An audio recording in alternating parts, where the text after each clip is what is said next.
Welcome friends. पिछले class में हमने देखा कि कैसे in the evolution of the अर्थ, जब एक हॉट बॉल या हॉट बॉल ऑफ फायर जिसे हम कहते हैं, वहां से लेके एक ब्लू प्लैनेट बनने की क्रिया में कैसे हमारा लिथोस्फेयर का फॉर्मेशन हुआ। आज के क्लास में हम देखेंगे फ्रेंड्स कि कैसे अर्थ का एटमॉस्फेयर और अर्थ का हाइड्रोस्फेयर का फॉर्मेशन हुआ। ठीक है, मेरा नाम है भुवन अपूर्व झा फॉर स्टडी IQ। चलिए इस डिस्कशन की शुरुआत करते हैं फ्रेंड्स। ओके, सबसे पहले let's focus on the formation of the earth's atmosphere. Okay, now आप देखेंगे कि इस एटमॉस्फेरिक फॉर्मेशन में 3 स्टेजेस का लेना देना है और इन 3 स्टेजेस को बड़ी आसानी से हम समझ सकते हैं। पहला स्टेज क्या है friends? The loss of the primordial atmosphere. चलिए, प्राइमोर्डियल का अर्थ क्या होता है? पहला चीज, प्राइमोर्डियल मींस बिफोर एंशिएंट, यानी कि जब अर्थ नया नया बना था तो उस टाइम जो उसका हल्का फुल्का जो भी थोड़ा सा एटमॉस्फेयर रहा होगा, दैट वाज लॉस्ट। ओके, कैसे उसका लॉस हुआ? सन के चलते, अभी समझेंगे। उसके बाद आप देखते हैं कि अर्थ के इंटीरियर का कंट्रीब्यूशन होने लगा अर्थ के एटमॉस्फेयर में थ्रू वोल्केनिक इरप्शंस। चलिए पिछले क्लास आपको थोड़ा सा हम लेके चलते हैं। पिछले क्लास में हमने देखा कि अर्थ स्टार्टेड डेंसिटी डिफरेंशिएशन, हाँ कि ना? उसमें मैंने आपको बताया कि ये जो वोल्केनिक इरप्शंस हो रहे हैं, जो आज भी हो रहे हैं, ये अर्थ का अटेम्प्ट है एट डेंसिटी डिफरेंशिएशन। क्या है डेंसिटी डिफरेंशिएशन? कि आपका सबसे डेंस मटेरियल चला जाए कोर की तरफ और लीस्ट डेंस मटेरियल आ जाए क्रस्ट की तरफ। तो अर्थ आज भी उस प्रोसेस में लगा है। तो उस प्रोसेस के थ्रू जब वोल्केनिक इरप्शंस होना चालू हुए, बहुत सारे गैसेस, वेपर, बहुत कुछ निकल के आया अर्थ के इंटीरियर से, और जब वो निकल के आया तो उसके बाद उसने भी कंट्रीब्यूट किया अर्थ के एटमॉस्फेयर में। और तीसरा हम देखेंगे फोटोसिंथेसिस। बड़ा ही सिंपल सा प्रोसेस है सुनने में, पर फोटोसिंथेसिस के बगैर फ्रेंड्स हमारा लाइफ ऑन अर्थ इवॉल्व ही नहीं कर पाता। आज जो हम देखते हैं कि कॉम्प्लेक्स लाइफ फॉर्म्स हैं, फॉर एग्जांपल हम और आप, we are complex living beings. Consider करिए एक बैक्टीरिया के कंपैरिजन में हम लोग बहुत कम कॉम्प्लेक्स हैं। पर अगर फोटोसिंथेसिस नहीं हुआ होता ना फ्रेंड्स इस प्रोसेस में, तो शायद सिर्फ बैक्टीरिया ही रह जाता, हम लोग आ ही नहीं पाते, एवोल्यूशन ऑफ लाइफ हो ही नहीं पाता। तो चलिए इन तीनों चीजों को पहले समझने की कोशिश करते हैं। स्टेज 1, पहला क्या हुआ? Loss of the primordial atmosphere, जो मैंने आपको भी बतलाया। उसमें क्या है, हम देखते हैं हमारा फर्स्ट गैसेस जो था वो है हाइड्रोजन और हीलियम। अब आप बोलेंगे सर ये कहां से आया? चलिए पहले क्लास में वापस जाइए of this series, geography in 15 minutes का पहला क्लास, जहां पे मैंने आपको बताया था कि जब बिग बैंग होता है तो जो हमारे first neutral hydrogen atom ionize होते हैं, उसके बाद हमारा हाइड्रोजन और हीलियम का ही फॉर्मेशन होता है। यानी कि इस दौरान जब आपका अर्थ नया नया बना है तो एक्चुअली में बस हाइड्रोजन और हीलियम ही एग्जिस्ट करते हैं, और इसीलिए हमारा फर्स्ट एटमॉस्फेयर भी इन्हीं 2 गैसेस का था, हाइड्रोजन और हीलियम। पर होता क्या है फ्रेंड्स कि उस दौरान सन का जो सोलार विंड्स है, जो एक हाई एनर्जी पार्टिकल्स आ रहा है अब सन की तरफ से। ऐसा भी सोचिए कि सन भी तो अब नया नया बना है, सन भी तो स्टेबिलिटी अचीव नहीं किया है, तो सन भी बहुत सारा एनर्जी निकाल रहा है। It is also trying to achieve stability in its own small manner. Because of that process क्या होता है, हमारे अर्थ के इर्द गिर्द जो पतला सा एटमॉस्फेयर रहा होगा हाइड्रोजन और हीलियम का, वो सारा उड़ जाता है, that is lost. So for a brief moment आप देखेंगे अर्थ के पास एटमॉस्फेयर नाम की कोई चीज अब है नहीं। उसके बाद प्रोसेस क्या चालू होता है फ्रेंड्स, ये देखिए। Stage 2, from the interior of the अर्थ अब डेंसिटी डिफरेंशिएशन चालू हुआ लिथोस्फेयर फॉर्मेशन में। साथ ही आप देखते हैं इंटेंस वोल्केनिक एक्टिविटी चालू होता है, और इसके चलते बहुत सारे गैसेस रिलीज होते हैं, और इस स्टेज को हम कहते हैं फ्रेंड्स डिगैसिंग या आउट गैसिंग। तो स्टेज 1 क्या था? Loss of primordial atmosphere. और स्टेज 2 क्या हुआ? डिगैसिंग या आउट गैसिंग, जिसके चलते बहुत सारे गैसेस आए। कौन कौन से गैसेस आए, चलिए नजर डालते हैं। सबसे इंपॉर्टेंट जो आया फ्रेंड्स वो था वाटर वेपर। कैसे? अब आप सोचेंगे सर भाप कहां से आ गया? सुपर हीटेड स्टीम निकला फ्रेंड्स। अर्थ भी तो एक स्टेबिलिटी अचीव करने के क्रिया में अंदर में जो उसका पूरा फ्लक्स चल रहा है, वहां से सुपर हीटेड स्टीम निकलता है। साथ में ammonia, carbon dioxide, monoxide, sulphur dioxide, methane और ट्रेस अमाउंट ऑफ ऑक्सीजन निकलता है। यानी कि इस दौरान ऑक्सीजन हमारे पास नहीं है, ना के बराबर है। ओके, तो ये इंपॉर्टेंट बात है कि आज के टाइम हमारे एटमॉस्फेयर में ऑक्सीजन करीब करीब 20% है, 21% है, पर उस दौरान it is less than 0.001% also, बहुत कम है। ठीक है, अब देखिए क्या होता है। ये जो वाटर वेपर निकला फ्रेंड्स, अब होता है ये कंडेंस होना चालू। कंडेंसेशन मतलब क्या हुआ, अब इसका स्टेट का चेंज हो रहा है, भाप निकला, भाप निकल के अब क्लाउड फॉर्मेशन बनाया, आपके क्लाउड्स बने और फिर हुआ बारिश। तो थोड़ा पिक्चराइज करिए, चलिए लेट्स पिक्चराइज इट।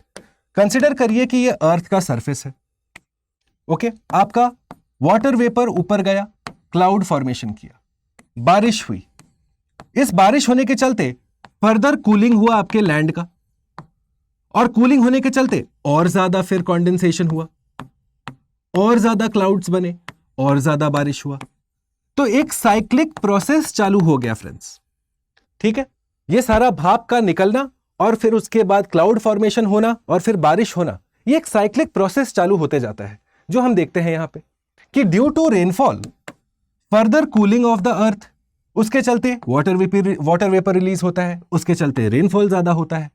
और आप देखते हैं कि this cyclic process continues for a time period, जब तक ये रेड बॉल ऑफ फायर जो हमारा अर्थ नया नया बना था, प्रोटो अर्थ, वो अब थोड़ा ठंडा जाता है, कूल डाउन हो जाता है।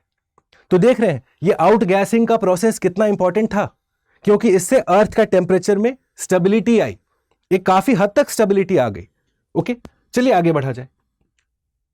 अब देखेंगे हम कि ये कंटिन्यूड रेनफॉल होने के चलते आपके जो अर्थ के लो लाइंग एरियाज थे, क्योंकि अर्थ तो उबड़ खाबड़ था, ऐसा तो नहीं था कि एकदम गोल सा बना होगा, हाँ एलिवेशन ऊपर नीचे था, तो जो नीचे वाले एरियाज थे ना, उसमें ये बारिश हुआ और आपके ओशंस के फॉर्मेशन हो गए। तो this is how the formation of the oceans happened due to the direct method of outgassing या डीगैसिंग प्रोसेस, करेक्ट। अब देखिए फ्रेंड्स, अब आपका जो इनिशियली जो सारा ओशंस फॉर्म हुआ है, देखिए उस समय ऑक्सीजन तो नहीं है, ट्रेस अमाउंट ऑफ ऑक्सीजन है, तो ये जो कार्बन डाइऑक्साइड और पानी है ना, ये बन के हमारे ओशंस को थोड़ा सा एसिडिक बना देते हैं, ठीक है। आप देखेंगे H2CO3 यानी कि कार्बोनिक एसिड का एक तरीके से कॉन्सेंट्रेशन है हमारा, एक सूप है हमारा ओशंस, इसीलिए हम कहते हैं कि इस दौरान oceans were acidic in the beginning, okay थोड़ा सा सूपी एसिडिक टाइप था हमारा ओशंस, क्योंकि ऑक्सीजन तो आया नहीं है, करेक्ट। बैलेंस आउट कैसे होगा, अब देखिए आप, फाइनली एक इंपॉर्टेंट स्टेज आता है। अब for the first time in the history of the अर्थ एक लाइफ फॉर्म आता है, बड़ा इंपॉर्टेंट और बड़ा क्रूशियल है स्टेप। तो ये पहला लाइफ फॉर्म क्या आया, क्या था वो लाइफ, तो आप देखते हैं the first life form that came was blue green algae, या जिसे हम कहते हैं साइनोबैक्टीरिया, या तीसरा नाम है सी सॉडस्ट। तीन नाम से इसे हम कहते हैं, ब्लू ग्रीन एल्गे, साइनोबैक्टीरिया या सी सॉडस्ट। ये सिंगल सेल्ड बैक्टीरिया आता है और ये पूरा अर्थ का हिस्ट्री बदल देता है फ्रेंड्स। क्यों, क्योंकि ये सिंगल सेल बैक्टीरिया फोटोसिंथेसिस का प्रोसेस चालू करता है। फोटोसिंथेसिस में क्या होता है, कार्बन डाइऑक्साइड यूज करते हैं, ऑक्सीजन रिलीज करते हैं, आपके बुक्स में लिखा है ये। अब सोचिए आप, पूरा का पूरा आपका कार्बन डाइऑक्साइड का जो इफेक्ट है, जिसके चलते ओशंस एसिडिक हो रहे थे, अब वो बैलेंस आउट होना चालू होगा, क्योंकि कार्बन डाइऑक्साइड का लेवल कम होता जा रहा है, ऑक्सीजन का लेवल बढ़ता जा रहा है। कितना क्रिटिकल था ब्लू ग्रीन एल्गे का आना। अब आप देखते हैं, क्योंकि ऑक्सीजन रिलीज होना चालू होता है और कार्बन डाइऑक्साइड कंज्यूम होना चालू होता है, तो because oxygen is now released, अब बनता है हमारा ओजोन लेयर। तो सोचिए फ्रेंड्स, आज के टाइम पे ओजोन लेयर क्यों क्रिटिकल है, आपके किताबों में लिखा गया है, it protects us against the harmful UV rays. सोचिए, जो हमारा स्टेज 1 था फ्रेंड्स, जहां लॉस ऑफ प्राइमोर्डियल एटमॉस्फेयर हुआ, ये क्यों हुआ, क्योंकि उस समय हमारे पास ओजोन नहीं था। अब हमारे पास स्टेबिलिटी आ गई है, एटमॉस्फेयर को बचाने के लिए ओजोन भी आ गया, क्योंकि ओजोन तो बनता है ऑक्सीजन के चलते ही, फोटो डिसोसिएशन के चलते ही। तो चलिए फ्रेंड्स, अब देखा जाए कितना क्रिटिकल है ये स्टेप, ठीक है। आपका प्रोसेस ऑफ फोटोसिंथेसिस चालू हुआ, एंड दिस फोटोसिंथेसिस के साथ कार्बन डाइऑक्साइड कम, ऑक्सीजन ज्यादा, और आपका सैचुरेशन क्रोनोलॉजी अब चालू होता है। पहले ओशंस में सैचुरेशन देखते हैं हम, इसीलिए लाइफ सबसे पहले ओशंस में आया। उसके बाद होता है एक ग्रेट ऑक्सीजनेशन इवेंट, जहां से आपके एटमॉस्फेयर में अब ऑक्सीजन का कॉन्सेंट्रेशन बढ़ता जाता है। सिमिलरली फिर लैंड में भी अब ऑक्सीजन पहुंचता है, इसीलिए आपके किताबों में भी लिखा है कि आपके क्रस्ट में मोर देन 40% ऑक्सीजन है। It is the most common element in your crust, हाँ कि ना, आपकी किताबों में लिखा है ना। तो कहां से आया ऑक्सीजन, इसी प्रोसेस के थ्रू। किसने किया ये, ब्लू ग्रीन एल्गे ने। ओके चलिए आगे बढ़ा जाए। Due to interaction of oxygen with UV rays oxygen बनना चालू हुआ, तो देखिए ओजोन लेयर का फॉर्मेशन होता है। कितना क्रिटिकल है ये, क्योंकि जब ओजोन लेयर बन जाता है तो आपका लाइफ ऑन अर्थ अब इवॉल्व होना चालू होता है। अब वो कंडीशंस क्रिएट हो गई हैं कि अब सिंगल सेल से अब मल्टी सेल्यूलर, उसके बाद न्यूक्लियस वाले ऑर्गेनिजम्स, फिर मैमल्स, फिशेस, जो भी सारा एक क्रोनोलॉजी में बनना था वो सब कुछ बनना चालू होता है। तो समझ रहे हैं क्यों इंपॉर्टेंट है ये फोटोसिंथेसिस का प्रोसेस। अगर ब्लू ग्रीन एल्गे ने अपना काम नहीं किया होता तो आज हम और आप एग्जिस्ट ही नहीं करते। Correct friends? तो इसीलिए आप देखते हैं कि life on earth begins to evolve to multicellular organisms. Okay, nitrogen भी बैलेंस आउट होना चालू होता है थ्रू नाइट्रोजन फिक्सेशन और डीकॉम्पोजिशन। क्या है नाइट्रोजन फिक्सेशन? देखिए फ्रेंड्स, नाइट्रोजन N2 ना, N और N के बीच में होता है ट्रिपल बॉन्ड। इसको बहुत आसानी से नहीं तोड़ सकते, केमिस्ट्री में हमें पढ़ाया जाता है ये, ठीक है, कि इसको तोड़ने के लिए बहुत एनर्जी चाहिए। तो इसीलिए आप देखेंगे नाइट्रोजन आसानी से यूज भी नहीं होता है। हम और आप भी जब सांस लेते हैं तो नाइट्रोजन जाता है अंदर, वापस बाहर आ जाता है।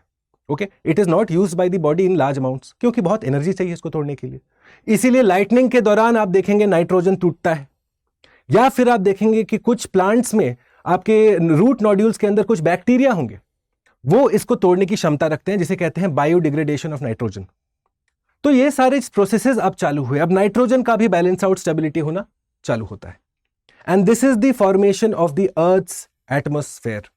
तो चलिए क्रोनोलॉजी में मैं आपको समझा देता हूं friends. Flowchart of the evolution of hydrosphere देखिए। पहले हमारे ओशंस कैसे बने? Stage 1 cooling of the earth, water vapour, condensation. उसके बाद carbon dioxide dissolved in water, बारिश होती है।